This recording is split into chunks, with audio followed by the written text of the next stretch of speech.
Hello and welcome back to our third and final game of tonight's series. It is the Focus Propel series, and Serenity and Omega Gaming Alpha are facing off in what has been a tight series so far. Omega Gaming Alpha taking game one in a series of late game team fights, and Serenity being able to close out with a lot of clutch picks in the end there has brought us finally to what I expect to be just as intense of a game as we've seen already. My name is Diatrapa. I am joined by Rudude. And Rudude, what does this game mean for us? Right, so we've just done a little bit of research. We'll talk about how this game is going to affect the standings overall of this Focus Propel division. Currently, these two teams are sat at third and fourth place respectively, with Omega Gaming, unfortunately, I think currently fourth. But the way that the series score is at the minute is that these two teams are both 5-1. The two teams that are above them are the two teams that have also played against each other tonight, and they are now 6-1 and 5-2. So if Omega Gaming, for example, win this game, that puts them in second seed going in further into the playoffs. If Serenity win this particular game, I believe that sets them up for a tiebreaker with Gossip Geese for the top seed coming out of the group. And what the seeding means in the groups is essentially the top four teams go through to playoffs. So, you know, Omega Gaming Alpha secured playoffs. They secured that a long time ago. They're now fighting for seeding, and the best that we can hope for is that they get second seed because they lost the 2-0, or they lost 2-0 to the number one seed that is going to come out of this group. So hopefully what they'll go for is a second place finish in the league, and then they'll play up against a third seed from another division. Absolutely, and I was really excited to see our match last week with KG Gossip Geese. I do feel like they're very deserving of that first place, but because we've been following Omega Gaming Alpha for so long, I'd also really like to see the redemption arc there, and be able to step up side to side with KG Gossip Geese to potentially face off against them in the playoffs. Yeah, exactly. And all that being said, you've got the context, the history, the story behind this game. We can now talk about game number three, these picks, these bans that are coming through, because this is looking a little bit different to what we've seen in previous games. We've got a couple of spicy picks coming out here.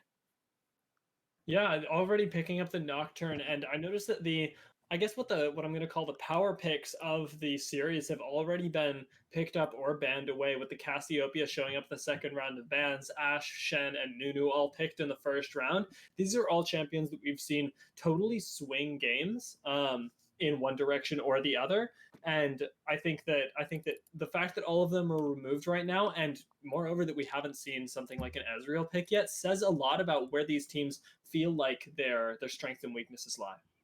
Yeah, exactly. The Ezreal not being picked up by either side here is telling of the team comps and how they want to be playing out. And just to reiterate for the guys at home right now, blue side is going to be the Serenity, and red side is Omega Gaming Alpha. So it's going to be rapid fire on the Ash. And looks like a Yasuo picked up as well, something that we don't often see, and something that I was kind of expecting to see in this series, but not in the hands of Serenity. Princeton, a really big Yasuo player himself, so surprised to see this go into Serenity's hands. But it looks like Alpha were ready for this, and that they've got a nice draft set up already. Alistair does really well into Yasuo at all stages of the game, just makes it so that he really can't play League of Legends. Yeah, and I'm looking at the flex potential again. I don't expect it this time as hard as I did in game one, but Yasuo being able to be flexed to either the bot lane or the mid lane will be determined right now. And also having the Jarvan locked in, I suspect means that he's going bot lane with that synergy, which means that Nocturne could theoretically go mid. And I think my brain's just a little wired from last game, but I'm really hoping.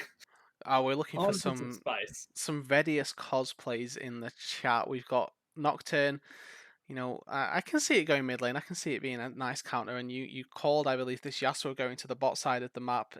We've got autofill ADC clearly showing that he's actually a mid lane main at heart, with the Cassio, with the Yasuo now, I believe, going to be going down the bot side with this Jarvan support, which is something that's definitely atypical but definitely has synergy with the knockup, as you alluded to earlier. We're now going to have to see what Princeton opts for in this mid lane, I believe at least. It's going to be Princeton, what he's going to go for in the mid side. It looks like he's just going to default back to that Corki. You can't really blame him. Had a really strong performance on that in game number 2. Yeah, did almost turn around a 4v1 by himself there. Unfortunately, did end up going down, and his team did lose the game, but it was right at the end, and he was coming up on his power spike, I believed. It does mean that we're going to have the Nocturne in the jungle, which is also going to be potentially really scary for this team, because Nocturne being able to show up in your lane is it's such a spook factor, especially for people like the Orianna and the Jarvan, who's not going to be as tanky as we would normally see coming out of the jungle without that income. Yeah, exactly. Doesn't have the same income that a jungler will do. He's going to be relying on the support quests. So with the less tanky route going to be built up for himself, I have to see if this bot lane becomes a focus for the Nocturne, because pre level 6 Nocturne likely just going to be farming up, getting his camps underway, and getting into a position to gank.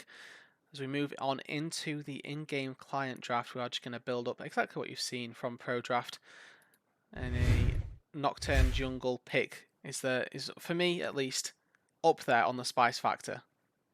Absolutely.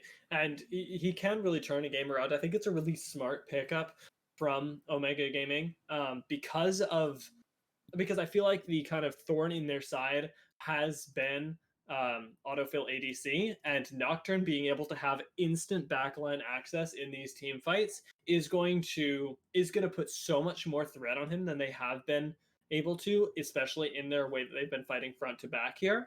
And so I really like the pickup for them. It is going to mean that he has to play even more scared if he were playing a traditional ADC. And on the Yasuo, I don't feel like that's an exception necessarily. But I don't think it's something Omega Gaming were expecting either. No, they've definitely pulled out a lot of interesting picks coming out. We had the Casio bot lane with the flexing that they did, and they've slightly shown. I feel like the Yasuo bot lane was slightly more predictable. When you see Jarvan Nunu, in the first round of picks, Nunu definitely your optimal jungler. Even though we've seen Nunu definitely played mid lane with a weird style proto belt and AP build, which isn't important because it's going to be Nunu jungle. But they're trying to flex on blue side as well, which has worked out for them in this instance. They've got Orianna, they've got essentially 4 melee champions and an Orianna that's going to be sticking the ball on any of these champions. They've got a nice wombo combo with Nunu, Jarvan, Orianna as well. Yasuo can ulti off the shockwave. Really strong teamfight potential coming out from Serenity, but equally, teamfight potential is there for Alpha as well, with Corki, with Ash, with the Nocturne and Alistair as well. There's a lot of potential for both of these sides to take team fights, and it's going to come back to what we've seen on numerous occasions. Which of these fights can team fight better? Absolutely. And I think a lot of really strong team fights on both sides. I do think that the ease of execution is I I want to say it's for Serenity, just because of the run at them factor, especially with the Yasuo. I feel like the rest of the team can kind of sit back and let Autofill do his thing and support him. But at the same time, if he can be CC'd or kind of shoved out by this Alistair, by things like the Ashe, I do feel like they're instantly on the back foot because Yasuo is so much of this team composition. Yeah, the thing that we have to remember is that Autofill doesn't really have to set up for himself because of the ease that you mentioned with Jarvan, with Orianna, and with Nunu, all providing something that the Yasuo can ulti off, and even the Mordekaiser with the Death's Grasp is able to perform some form of displacement that would allow Last Breath to come through. So there's definitely a lot of things that Yasuo can use to get into the fight, and then it is, as you mentioned, look at Oxy throughout the course of this game. How is he going to disrupt autofill on this Yasuo? How is he going to knock maybe Mordekaiser away, put Orianna in a dangerous position? How are all of these things going to be affected? And is he able to interrupt Jarvan engages? Is he going to be able to stand and tank Nunu snowballs, use that ultimate effectively to break that CC and mitigate some of the engage? There's lots of potential for this Alistair to be a key factor, and have to see if Oxy's able to step up and fill in the shoes of a support carry here. Yeah, we did see him put on a really nice performance in game one in those team fights specifically. And I think that if he's able to sort of transition roles into being a peeler as opposed to an engager, we could see a lot of good come out of him. And Nocturne, I think, is going to have probably the hardest job this game in those team fights, because there's not a lot of super obvious targets. The Orianna is going to be really hard to just commit onto, because of the amount of peel that she's going to have available, especially with the Mordekaiser being able to ult Nocturne out of anything. And so I think that watching how Hunby performs on this Nocturne and whether he's able to make plays happen around the map on that level 6 is going to be what sets his team up for success, but isn't going to be able to close out the game by himself. No, I know, and the Shen ultimate on top of Nocturne ultimate could be something that they look to use, to make this Nocturne a little bit more effective, a little bit easier for him to go diving into the backline. You know, we saw it in game number 1 where Shen would jump on top of Oxy and they'd go diving as together and try and take, cause disruption in the backline there. But this time, as you mentioned, the backline, it doesn't particularly exist. You got Orianna, yes, but she's likely going to have a Seraph shield, probably going to take barrier as well. She's going to be very difficult to burn down, and if she does take Zhonya's hourglass at some point, it's going to be very difficult for her to be slain by anybody really on this alpha roster. You know, I think what I want to see from Nocturne is using the ultimate when he senses an engage from Serenity, and not just senses. When Serenity are engaging, when they're trying to pull the trigger, I want to see the paranoia come down, limit the vision that the Yasuo has, and if the Yasuo's like sitting far back, waiting for an engage to come through, waiting for a knock up, if you use that paranoia to near sight the Yasuo, he's not going to be able to find that engage, and then the follow up just isn't going to be there. The impact, the power punches that the Yasuo will provide isn't going to be there. So, definitely going to be some really interesting niche uses. The Nocturne doesn't have to fight by diving in. All of Serenity want to come into him, so they can just play front to back, peel the front line, peel their carries away, and if he's able to just cut down the front line, Ash and Corki will be able to do the rest. Absolutely. I'm personally I'm on the edge of my seat, seeing how these comps are going to play out. We're going to catch them in just a moment as we load into the game, and we're going to throw it to a short break right before that, so that when we come into the game, we are all refreshed. And I'm going to grab some water for these fights.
Welcome into our third game of the night.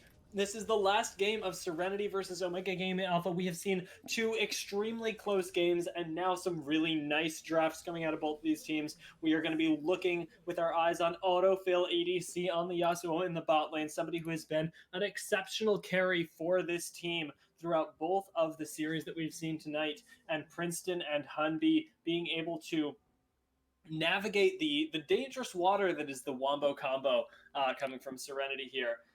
If they can avoid that, I think that we could see them do quite well in the middle of this game, especially with Nocturne being able to find those engages. There's a plethora of options that are ahead of us. My name is Diashrapa. I am joined by Rudude, and Rudude, please give me some direction here.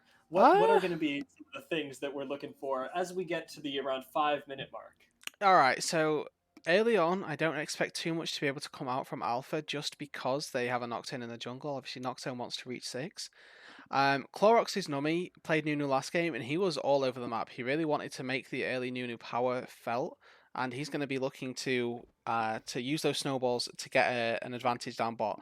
What I wouldn't be surprised to see is a complete bot side clear from Clorox, and then a level 2 gank down on the bot side, just as Hook and Fisted and ADC are reaching their level 2 mark as well, so that they can engage with Flag Drag combo connects, Snowball connects, Yasuo gets in there. That, for me, is something that I can see happening. I'm not going to say that it is, because also to point out that Jarvan Yasuo bot lane is something that I have a weird amount of experience on, like a weirdly high amount of experience on. Um, you know, because of a lot of synergies that might just go a little bit by the wayside. Something that you might not quite understand, that these things happen, and you're seeing it here down on this bot side. Summon Airy being taken by the Jarvan is actually providing Yasuo a shield. Oh, are they going to level 2 all in here? They could go for it. Looks like they're looking for Oxy here. Does have the knock up to get away from it though.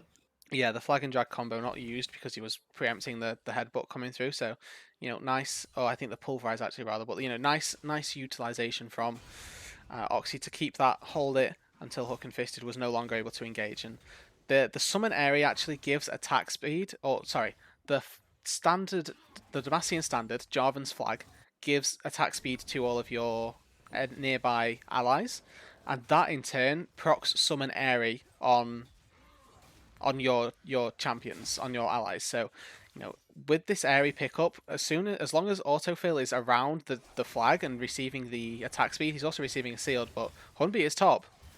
Yeah, Hunby on a Shadow Balls who was a little bit too far forward is going to get feared here and should get taken down. Flashes away, and actually no flash follow-up means that Rapid Fire now going to be engaged on the bot side. Autofill ADC flashing onto him there is going to find the first blood. Really nice knowing the limits of that champion there. It's going to just grab that one under the tower and be able to shove this in now. Yeah, okay, this is something that now they're going to know. You cannot engage versus Yasuo Jarvan, because as soon as you do, Rapid Fire he thinks, okay, this is a great engage, we can start taking some fights. But the second he steps up, he gets immediately flag drag comboed. Yasuo dashes through minions, and Rapid Fire just falls. Didn't use the exhaust, so I feel like he might have been able to live if he'd have taken out some of the damage there, but the all-in potential from a Yasuo Jarvan, it can go from 0 to 100 real quick. It's sort of a Rakan effect, where you think you're the one being engaged on, and then you just turn the engage and start winning. But yeah, that was a prime example of how this bot lane wants to play out. Yeah, and that's really scary for them now having no flash on Rapid Fire. I feel like it's already really hard to. Oh, Nunu's looking for Shen here. I don't think that he should go down here. Does have the taunt to get him away. Is going to be forced to burn the flash though in response. And Barack Obama now walking away from the Nocturne in the mid lane. And it's these junglers trying to make their impacts felt early. Did burn 2 flashes in the top side respectively though. And so I think that we'll be looking for maybe top lane to be revisited, as bot lane should be able to find their own advantages. Yeah, this Jarvan Yasuo lane is really going to be able to snowball if it's allowed to, and Oxy just has to keep all of his cooldowns. So often you see support sitting at full mana, and you think, why aren't you using your spells? Why aren't you asserting your lane dominance? Why aren't you asserting any pressure?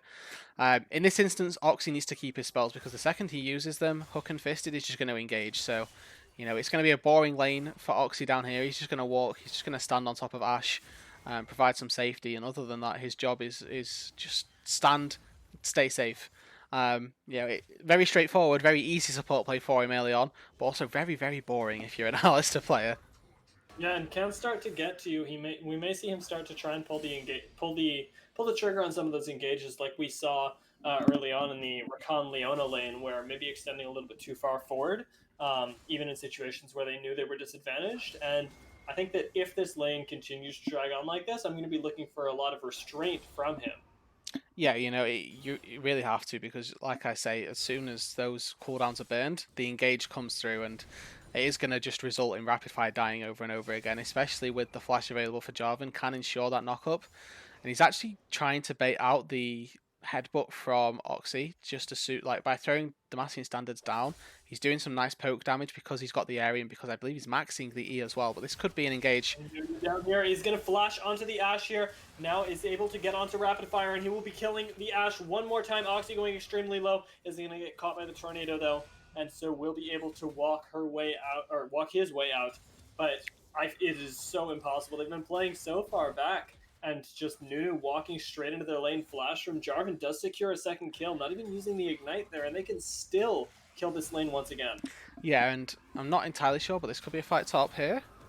Yeah, looks like Candyman Prim could be going down. Takes on Mace to the face, and now should be finally finished off by the Mordekaiser there. Really nice to get an advantage in his lane as well. Serenity sitting pretty early game.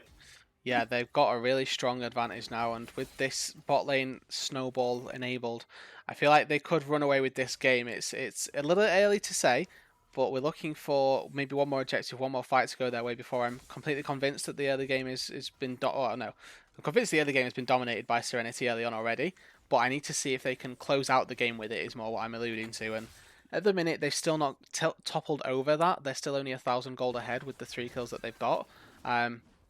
They're still able to, still definitely a possibility for Alpha to come back. And the reason I've oofed right there is I've just taken a look at the items for Ashe right now. She's got a coal and she's got a sapphire crystal. Um, these are not the combat items you want to be fighting with. No, no, no, they're certainly not. And even with the call is down around around 20 CS. And so isn't going to be feeling super good in that department. And honestly, I look for it to get further to behind as we see Yasuo being so effective, being able to push, Yeah. and has been so effective at killing the Ashe as well, as it looks like they're trying to engage, and Hook and Fisted might be saving what you were talking about, the flag and drag, but now the 6 has been hit for the Nocturne, and he's going to get the knockup, but it is not going to matter. Yasuo going to be shut down by the Ashe, and a great taunt from Shen as he came in with the Nocturne, will be able to find Hook and Fisted here, is going to be picked up by Candyman Prim, Barack Obama rotating down, but oh my lord, what a nice capitalization on that, and Hunby doing exactly what we talked about. Being able to hit 6, pull the trigger, and make plays happen is going to be the mark of success for this Nocturne.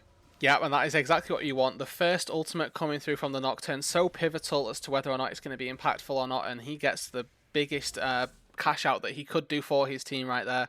Kill onto the Shen who teleported down, shut down onto your Ashe.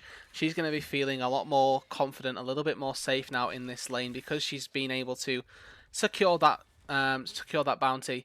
Gonna sway the gold back into even territories now, and don't get me wrong, this bot lane is still really difficult for Alpha to play out. They're still going to be in a really difficult spot in this lane. They're going to need a lot more pressure from the team before they're even able to step up in this lane like they've been trying to do. But that's a step in the right direction. It's definitely the right area that we need to see them focusing, and good proactive play from Alpha. I want to touch on quickly the build that Rapid Fire's gone for, because in this particular game, I don't really think that... Oh, okay. Fighting top could result in something, but the taunt away is just going to keep him safe. The Man Immune build here in this game is not, for me, not advised, because yes, Man Immune scales really well, gets you into that late game stage, and means that you do a lot of damage late game, but this particular game, the side of Serenity is so early game focused, you just need those stats early on to combat that power. I'd have liked to see Blade of the Ruin King or even Essence Reaver, but this is a gank in the mid lane. Yeah, looks like Barack Obama found a nice ultimate there, and Princeton should just be going down. Is going to be given over to Clorox as Nummy. Maybe a little bit misplaced there, but nice play from Barack Obama to set that one up for his jungler to follow up. Hello? Hey, he has to flash. I'm not even kidding. He has to flash there. Like it looks silly, but that flash was perfectly warranted. If he gets hit by a knockup, autofill ADC presses R. Jarvan isn't actually level 6, so maybe the damage wasn't there. But I honestly, so yeah, I understand the respect flash. To be honest, it feels pretty bad, but this is just the state of the lane right now, and wow, yeah, you're seeing the pressure that this Jarvan is exerting, and it's really palpable. Yeah, Candyman Prim is going to be taking a nice trade against him in the top side, going down to half health there. And I think that we could even see Nunu revisiting the spot lane and perhaps executing a dive onto the Ashe, who's now flashless. I'm not... Yeah, I think that given the fact that Autofill is able to consistently crash waves into this tower, it's not out of this world that they might just look to abuse this. Yeah, and the counterpoint to that is that they will have to counter versus the paranoia coming from Nocturne, and now also the Stand United is available on the top side for Candyman Prim. Princeton's going to have TP very soon, so if they're going for these bot lane dives, they better bring the cavalry, because Omega Gaming are definitely able to do the same thing. And we saw it just there, and I'm quite happy that the ward has died now, but Serenity have had nice deep vision in this bot side jungle, trying to spot out any Nocturne ultimates coming through. You know, these wards that are in the river and in just like the river bush aren't enough to spot out against a Nocturne, and Clorax's bot. Yeah, looks like Oxy was being looked for there, but it's just going to be able to walk away. Nocturne not spotted by these wards that you were talking about just yet is going to be spotted right now, so they should know that they can't go for anything. Was spotted taking that blast cone over. That's such a high value control ward in that bush. Oh yeah. And it's going to be on Alpha to try and find that, because you know the Alpha are playing like they've got a jungler behind them. So even if the vision wasn't there, then it'd be obvious for Serenity to spot it out. But the dragon has now spawned. Package picked up for Corky, and we have a pause.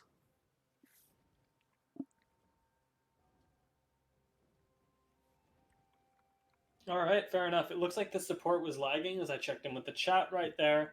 And so we will be just hanging out. You do want the quick fingers on those flag and drags. And so we'll just be waiting for that one to spawn. Cloud Drake, I feel like can be given over here. But also, if you want to throw it to a pause because of what we talked about earlier, might. Yeah, so what we'll do is we'll just throw it to a quick intermission, just because it doesn't look like we've been given the R's just yet. We'll have to throw it to a quick intermission. We'll be right back though. There's going to be a spicy fight coming up for you guys. Yeah, be right back. We won't be long. Hopefully, we're just going to wait on the support to come back.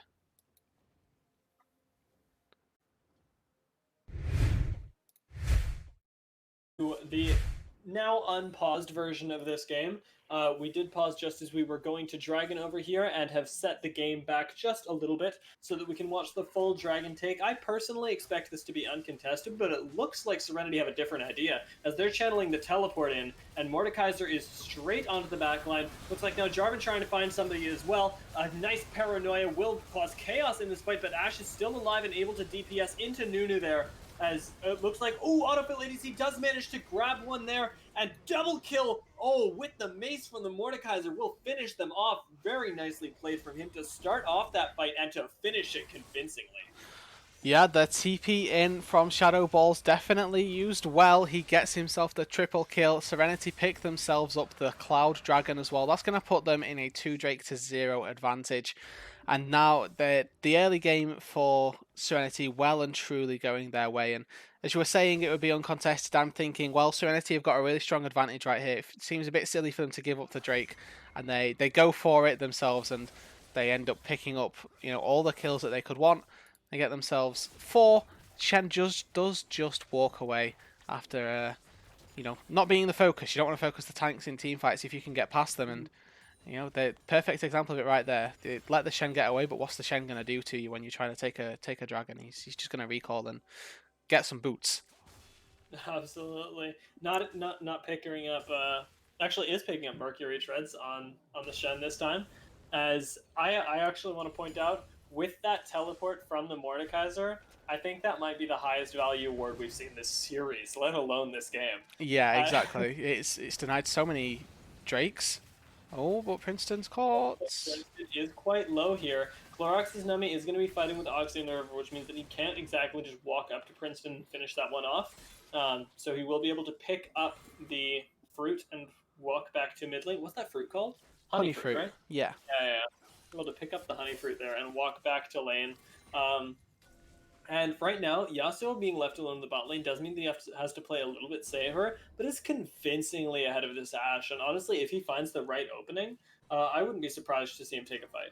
Yeah, I mean, I wouldn't be surprised to see him take a 1 versus 2, really. I feel like the damage from the Ashe really just isn't there yet. The Man Immune, yes, it's been built, but it's nowhere near completion on the stacks. He's got Berserker Greaves as well, but with the Wind Wall, I feel like you can really neutralize the damage that the Ashe is going to be doing to you. And if you find the Last Breath engagement, then yeah, definitely going to be going the way of you on this Yasuo pick. And yeah, the ward is still there. The Atropos, it's the MVP ward that we will dub it this game.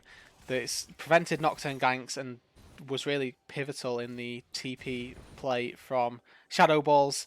Need to see Alpha clear that out. They know that it's there because obviously he TP'd in on it, and yeah, we're just seeing how develops now, we've got a little bit of a lull state. The Rift Herald was secured by Clorox on the top side. Maybe look to see if he takes that to the mid lane, because Barack Obama's actually had the run of the mid lane really here in this early game. He's been really handing Princeton a good CS disadvantage in this mid stage. Yeah, and actually, given the substitution in, I want to say I've been really impressed with what he's doing. I very much questioned it initially, given how much we knew about the previous mid laner, but I've been sincerely impressed by Barack Obama's ability to play with this team and on the level that they demand. Hooked and Fisted is going to be able to get away from the Alistair there, and I want to note that Rapid Fire's flash is finally up again. And so we may see him play a little bit further forward now that he has the ability to once again flash any engages from the Jarvan. Looks like Candyman Prim getting super low though. Leandri's finished from the Mordekaiser means that he is smacking him around in this lane, even with the Merc treads. Oh yeah, he's built Balmy Cinder first item, which is, yes, it's good for engaging. Oh, Okay, goodbye. That's a really long stun, and so Princeton should just be able to pick this one up with an auto attack. yep. Really nice arrow from downtown Rapid Fire using this Ash pick to its full effectiveness, but Hunby top. Oh yeah, looks like he might be able to find Mordekaiser here. Does get the turret for himself, but a beautiful shutdown for him. Gets him 400 gold, as Mordekaiser had 4 kills. Very, like, wow, like off the team fight there. Being able to grab that shutdown on the Nocturne is going to be really important, as he does have the potential burst to take somebody down. Yeah, and signs of life here from Omega Gaming Alpha, but Oxy may have just overstepped. Yeah, looks like it might soon be signs of death. Autofill ADC walks straight past the Alistair, who's used all of his combo. Hooked and Fisted looks for the Ashe here. Might actually get taken down himself. No second tornado finding him means that now Shen being in the bot side, autofill ADC will be picked up, and that is really nicely played from the bot side of Omega Gaming to turn that one around. Wow, this is kind of huge right now. They just picked up 4 kills for themselves overall on the map. The 2 top lane, or the 2 solo lane kills, and then the 2 versus 2 essentially bot side kill. Yes, the TP through from Shen came and did secure the second kill onto autofill, but Rapid Fire and Oxy won that 2 versus 2 pretty much on their own, off of the back of just really nice discipline from Rapid Fire. Didn't burn the flash too early, baited out the cooldowns, baited the Jarvan in, used the flag drag and the combo and the cataclysm, and he was able to flash out of the damage of the majority of it, so essentially leaving the Jarvan to die there. But Princeton's going in. Oh yeah, looks like he's looking for Barack Obama here. It does have the damage, but there's another fight going on at Dragon. Mordekaiser's going to be stunned up, and they're going to be able to pick up this Drake. Now Flag and Drag from Hooked and Fisted means that he should go down in the end, not being able to find any squishy members, and Yasuo not able to involve himself, just trying to deal DPS on the front line, is going to actually be able to pick up a lot of kills there, as the game was paused briefly, but now is back. Oh, that feels pretty bad. Oh, they're fighting in the I'm not bot. sure what just happened, but Ashe instead are going to be taken down by the Yasuo. He does a lot of damage, even having been taken down in that bot side fight, and is nothing to be scoffed at. Princeton's still alive after looking for the Orianna there, is going to get away, but his mid lane tower will fall in the meantime. Yeah, and I'm sat here scratching my head as to how Autofill was able to get that close to Rapid Fire on top of him. I mean, obviously, as long as you're in range of the sweeping blade to get into range, then you can do something. But I guess he just chased him down. But 600 gold going the way of the Astro on top of any of the extra kills he got in that team fight. Alpha did all this hard work getting themselves back into a neutral gold gap, and then just to lose a Drake fight where they do secure the Ocean Drake. So yes, they delay Soul Point, which is going to be actually pretty huge. But they lose a lot of members. They lose 4. If they lose 3, I think that it's okay because they don't lose Corki and they don't lose Ashe. But losing the 4th really seals it as a negative trade. And I think there was an awkward DC timing from Princeton there. That meant he wasn't able to be a part of the fight. It meant he wasn't able to jump on entirely to Barack Obama in the engagement that we saw pre the Dragon. But either way, these internet issues do happen, so it's unfortunate, but it's the way that the world is right now. Yeah, and pause not going on too long for us means that at least we get to continue streaming you gameplay uninterrupted here. Hopefully Corki will be able to have more impact in the later fights, but I honestly think, even though it is a bad trade for them, that having the Ocean Drake to their name and delaying the Soul Wind condition it provides, if not all value, at least some value to them. Nice spell shield there from Humby is going to be able to be knocked up by Hooked and Fisted if he could get in range. Unluckily, he cannot. Yeah, I'm gonna ask us to sync up again because you are just a little bit ahead, and you're going to be playing by playing things that I am not seeing. So if you take a pause for me at 2020, I think. Hopefully nothing happens Okay, before that. I can do Um, that. Yeah, looks like Oxy just taking a okay. little awkward trade, gonna flash away, Yeah. and I'm at 2020. Okay, we'll go. We'll give it a couple of seconds. Sorry, guys at home, but this is, it with Rito client, these buffer things do happen, and different bufferings on different ends, especially when I'm based in Europe. Uh, these things are going to happen. So we're just going to sync up, make sure that we're all good for you guys, and that Diatropa's casting over the things that you're seeing, and not predicting the future, the prophet that he is. Um, but with that, I think we're good to go. So if I you am unpause prepared. for me in 3, 2, 1, unpause. And now we should be good. We should be synced up for you guys. And yep, just off that play, Oxy had to burn his flash. So going for the ward, which ultimately really wasn't worth it. Did get taken out as well in the end, and he's now flashless. But he has got Righteous Glory, so There we go. ups and downs. Going to And be able what to pull was the it? trigger. Yes, that's right. We were talking about Ocean the Drake. scaling on these relative teams. That's right, and how Ocean Dragon delaying that soul could be potentially something that will allow them to continue scaling to the point where they can convincingly fight around those dragons as opposed to having to sneak them. And so as much as it's a negative trade, and I'd love to see it be more negative, I like the pickup. Yeah, I agree. If that Drake does go their way, or does go the way of Serenity, then it just opens up. It puts them on such a pressure clock because they have to fight for every single ocean, and they now have a little bit of a window where if the next Drake fight isn't favourable for them, they have been allowed that leeway. They've been allowed that 5 minute gap where, yeah, we don't need to take this particular fight for the Ocean Dragon, and we'll come back to the next one even stronger and in a position to fight. Yeah, and I think that given the next couple minutes when they can set up for this, I'm looking for them to get that vision so they can take a team fight confidently, especially with the Ash Hawk shot being able to scout out whether they're in danger looking for that vision. But it looks like if we take a look at what Serenity is looking for, they might be going for a little bit of a Baron play instead.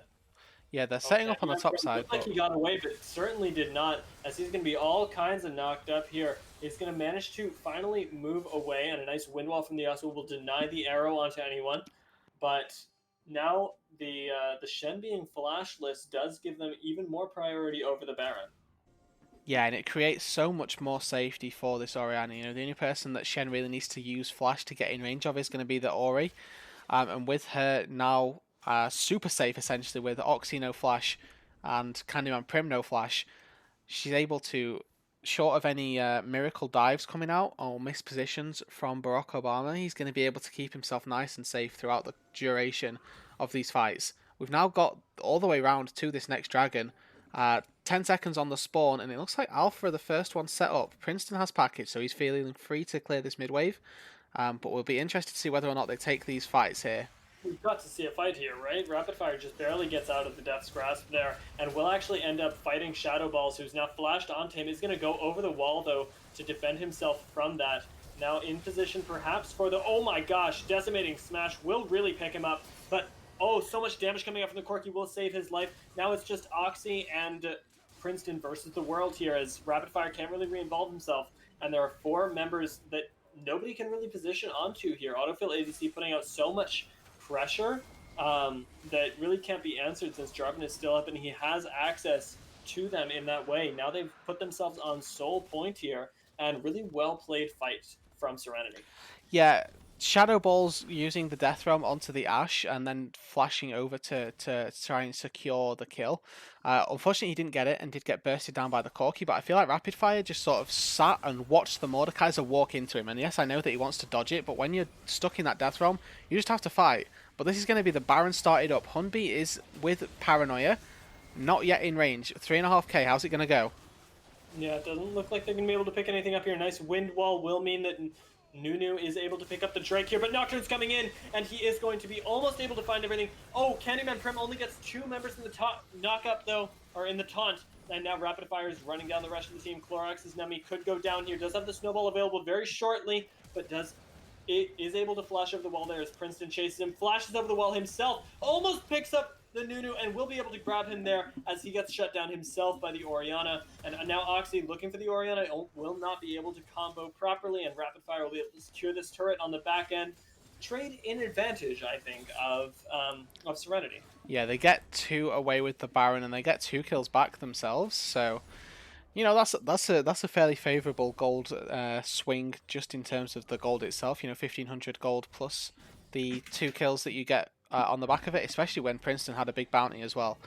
Essentially going even in the kill trade. So, you know, plus 1,500 for the Baron, and then they have the ability to push the minion waves as they want.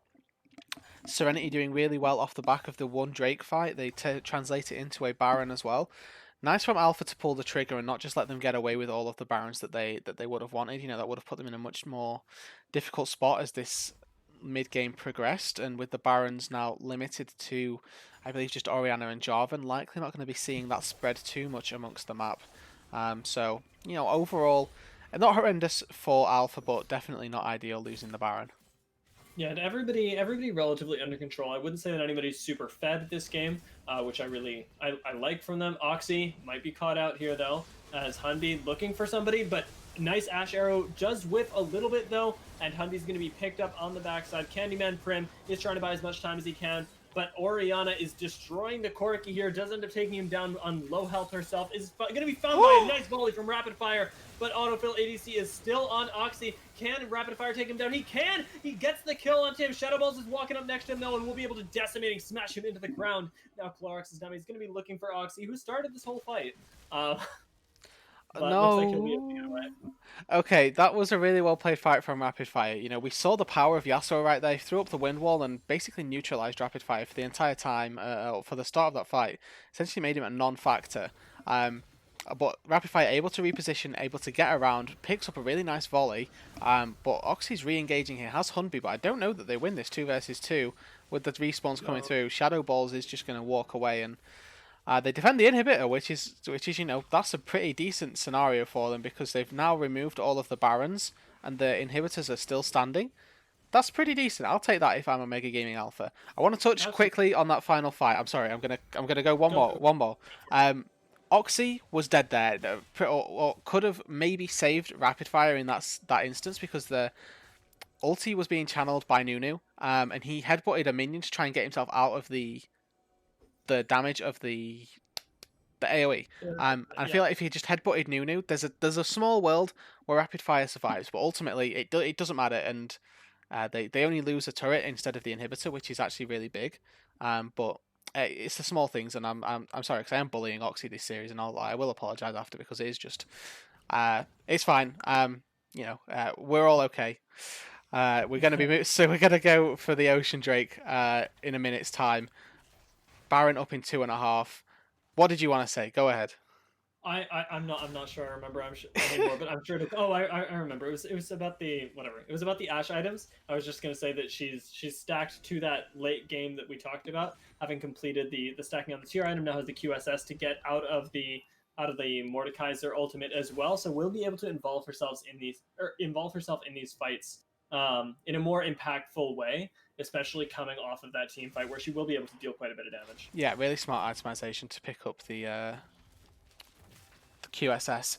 It's going to be able to keep her safe. You know, as you mentioned, the Mord ulti, and not just that, the fact that she still has Flash available means that she will be able to QSS Flash out of Yasuo combos and Yasuo knockups and things like that. But Oxy's just text flashed over the wall. Maybe a slight overcommittal, but actually is going to be fine, as this is Soul Point right now. And we're definitely going to have to fight here. Rapid Fire is going to be found out here, but a nice ultimate will jump straight onto Orianna. Does Hunby goes down almost immediately, though, as Rapid Fire is going to be chased down by Autofill and Shadow Balls, and Oxy is going to be not tanky enough. Princeton not able to do enough damage either, as there's not enough scaling yet, and it looks like everybody's going to go down almost. Shen's still alive, but not going to be anywhere near contesting that Soul Point. Yasuo should be able to potentially solo this, while the rest of his team can push mid or go for Baron. Looks like he'll be grabbing the inhibitor. Yeah, Baron not up for another minute, so they're just going to take the inhibitor, and honestly, would have liked to see them try and go for more than this. You know, we saw it in game number 2 where they were just a little bit hesitant, and nice from... I'm happy with that. Clorox comes back to secure the Drake, meaning that there's no potential of the Shen steal there. They get themselves the Ocean Soul, so that is going to be really impactful. Going to make taking the Baron that spawns in 30 seconds super easy because they'll be able to just sustain their way through the damage that the Baron deals. It's going to make their life a lot easier. Going to make the Baron take incredibly easy. Going to make Alpha's life really difficult if they want to come back and win this game. Absolutely, and I'm so sympathetic to Omega right now because we saw the Dragon Soul go down and immediately two executioners were purchased. Yep. Uh, because they know the power that that Ocean Soul has, and being able to mitigate it even a little bit is going to be really important for both of these potential carries. Princeton's still looking to scale a little bit more before he can really take over the fights, like we saw the potential of the glimmerings of in last game. And so I just think that right now the game is about buying time for Omega. Yeah, and the thing is that Serenity don't want to give them any time. You know, they're strong now. They've got 3 items on Yasuo, completed Rabadon's Death Cap on Orianna, 3 items on the top side as well on the Mordekaiser, even 2 completed full tank items for Nunu, so he is incredibly scary as an AD carry trying to look down that. They just want to force fights now and force the Baron, force anything they can, because this Nocturne is unfortunately kind of a non-factor in these games, in these fights right now. He's diving in with Shen on top of him, and he's just not even able to bring the Shen into the backline with the ease of which he gets blown up. Yeah, we saw him absolutely disappear last fight. It became a 4v5 very quickly, and Rapid Fire hasn't been able to actually like survive and DPS these fights. And looks like we might have a Baron fight coming up. Speaking of, Alistair's nowhere near here though. Princeton's going to be looking to poke them out, and it doesn't look like Serenity want to actually turn off of it. Yeah, it doesn't look like they're gonna go. They don't want to opt for the fight just yet. You know, they don't particularly have to force anything here, I guess. But I think I actually disagree with what I just said. They kind of have to do something right now. Like they're just gonna keep Baron dancing. Um, you know, the Rapid Fire is quite happy just throwing out Hawk shots. They've got a couple of Scryer's orbs still available, and this is gonna do. Oh, that's a Okay. whiff. But that could be a signal for now Serenity to make something happen. No Enchanted Crystal Arrow. They're going to feel a lot more confident trying to pull the trigger, trying to get engaged, knowing that that big disengage tool is not available for Alpha. Absolutely, and they have the Ocean Drake here as well, so they are going to be able to tank up a lot of that Baron damage relatively unscathed. Looks like they're going to be turning on to Baron once again here, and I want to see them draw this one out. No, they're just going to go for it here, I think. You know, the ward isn't even able to come over from Princeton, doesn't have any available slots. There is the paranoia. He goes in. Can he steal? He doesn't actually get it, though, and he will go down. Candyman Prim now caught in the pit, and that is 2 and Baron over. Oh, looks like Hook and Fisted looking to continue the fight. Oxy is relatively tanky, though, and so we'll end up trading 1 Baron away. Barack Obama does find Rapid Fire, though, and he disappears instantly. Oxy now going to be taken down by the Mordekaiser, is just having his little solo time in there, fails to flash over the wall, and will be taken down anyway. Hook and Fisted has disconnected, but I'm not sure that it matters as he's dead, and his team might just win the game before he comes back. Yeah, they're definitely going to take the game. They're going to take the series as well. Serenity, deserved victors here, going to go in, take down these Nexus turrets, and short of a miracle package play from Princeton, I think this is game. Looking for it, but no, I don't think he's going to have the damage even as he gets exhausted by autofill AEC. And they will be able to take down the Nexus here, and like you said, take the series and move into playoffs strong. Yeah, brutal series for Alpha. You know, the game number 1 they slogged for. Game number 2 was a barn burner back and forth, and this game number 3 unfortunately just didn't go their way either. So, you know, a valiant effort from Alpha, and we said it in both games that both teams looked like they could have won it on any given day. So, really happy to see a great series nonetheless. Really, wasn't it? Absolutely. And every game, I don't think we saw more than a 5k gold lead before 30 minutes. I think that this game specifically, as we got the Barons, did end on, yes, 10k at 33. But like most of the games, they were within 3k gold almost the entire game. And I thought that it was really nicely played from both sides. We saw even in a high pressure lane, Rapid Fire be able to do really well, and it was just really well played to Serenity in the end. Just like I feel like it would have been the other way had they been able to stall out. Yeah, exactly. It was never really over until it was over, if that makes sense. You know, until the point where it became very obvious who was going to win. It felt like anybody could have won, and that's I guess a statement that you can say for any game. But I mean, in these particular scenarios, in these games, it felt like that instance where the game was won didn't happen until very late on relative to the game. You know. Absolutely, yeah. And now with what we've seen from Omega Gaming Alpha, because it did come down to that, I'm not even sure what exactly they could have done overall better. I feel like it was it was Serenity that really brought something new to the table, and I really enjoyed seeing that from them. Yeah, you know, there was a couple of instances where just unfamiliarity with these picks that Serenity brought out was what caused the large deficits earlier on in the game. You know, this game in particular, the Yasuo Jarvan bot lane caught them out. Level 2, level 3 time, you know, Oxy engaging and then Rapid Fire unfortunately falling due to that.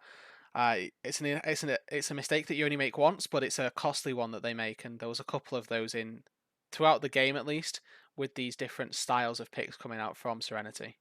Absolutely. That being said, though, even with Omega Gaming falling here and not being able to take that second place spot, we still will see them in playoffs, correct? Yeah. So both of these teams now make it through to the playoff brackets of the Focus Propel series. It just means that I believe uh, there will be a the alpha will be fourth seed, if I'm not mistaken. I'm just going to have a quick check, just so that I'm feeding you guys all of the information. Looking at that loss, it looks like I'm not sure who holds the head-to-head between Omega Gaming Alpha and Bucky Aquatics, because they have exact same series record and game record. So it looks like there'll be, I think, a tiebreaker for Omega third. Gaming Alpha, they win. Okay, so yeah, in that instance, then it looks like Omega Gaming are probably going to take third seed, which means they face a second seed from a different division, which overall won't impact too much. But you know, either way, you know, these things are in place for a reason. The seeding going into the tournament is what you want, um, and they get third seed, I think. So yeah, that's how it's going to go. Yeah, and I'm really excited to see them in playoffs and see how they can improve based on the challenge that they faced in with their last two games being against KG Gossip Geese and now Serenity. Both two really strong teams that were able to take those victories off them. But hopefully, Omega Gaming Alpha will be able to learn from those and improve their game to the point where they can sort of put up a better performance in playoffs against the level of team that's going to be making it. Exactly. You know, there's lots of bright points to focus on as well. So we're definitely happy with the performance that we've seen. And with all of that being said and done, Jasper, do you wanna take us out? Absolutely. Thank you so much, everybody, for tuning in tonight. It was a really exciting series, and I was happy to share it with everybody. Thank you, Rudude, for doing some excellent color casting and production. I have been Diatriba. Like I said, that was Rudude. And we will be looking for you in the coming playoffs as we continue to follow the journey that Omega Gaming Alpha take in the Focus Propel series. Thank you so much for joining us, and have a good night.